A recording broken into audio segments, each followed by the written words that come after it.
Magandang gabi po sa ating lahat. Ah, Nandito po tayo ngayon sa study hall. Katatapos lang ng defense namin doon sa research namin sa thesis. At ngayon katatapos na din ng exam namin. At dito sa labas, umuulan ngayon. At wala tayong question kanina kasi wala din tayong upload ng video kasi nag-busy po tayo at saka yung maraming bagay na dapat nating malaman. So ngayon, binabati ko po lahat ng mga ka-followers ko, ka-likes and subscribers na huwag kalimutan na mag-follow po sa ating channel. Binabati ko po lahat yung mga friends ko, relatives, at saka yung mga klase ko, at saka lahat yung mga kaibigan ko, mga kakilala ko. At una sa lahat, ginigrate ko po yung pamilya ko kasi sila po yung inspirasyon ko na sa ganitong edad na 32 years old na ginawang inspiration sa pag-aaral ko.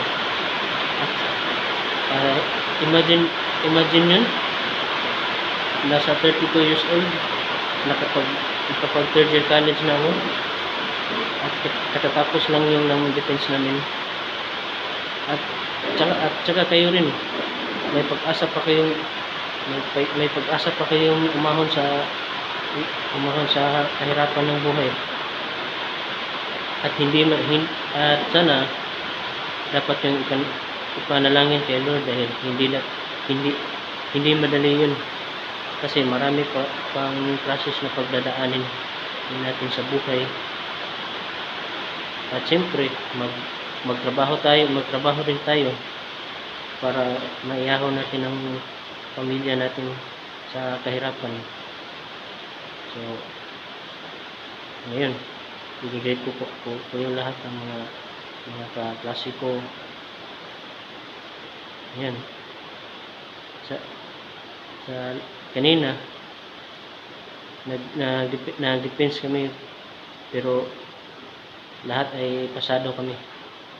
Hindi, pasensya na po mga ka-subscribers and followers. Nag-video ako kanina pero hindi ko yun in-upload kasi maraming saka yun, hindi nagiging yung sakto yung camera natin, saka nalulubot ako kanina at pagdating ko dito at saka nakatulog ako ng mga ilang oras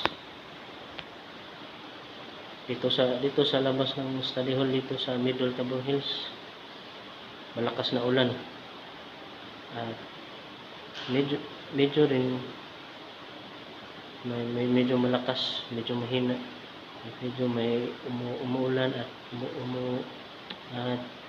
umuurong din. Ngayon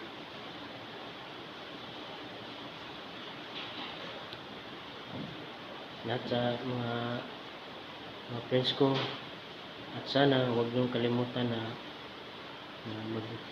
mag-like and subscribe po sa ating channel dahil ito po yung kauna-unahan nating vlog. At sana huwag niyong kalimutan si Lord. Siya ang gabay sa ating lahat. At saka nga pala, malapit na yung simbang gabi o Misa de Gallo, December 16, Lunes. Dito po sa lahat ng mga ka-church na malapit po sa inyo. At isa pa, alam niyo ba kung bakit yung tinatawag na December 6 na Misa de Gallo? Kasi sa pagdating ng December 25, yung araw na kapanganakan ni Kristo, kuan po na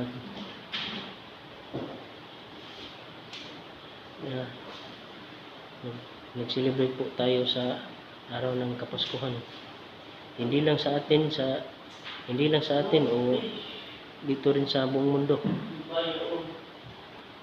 At sana mag-enjoy po tayong lahat. So that's all. God bless.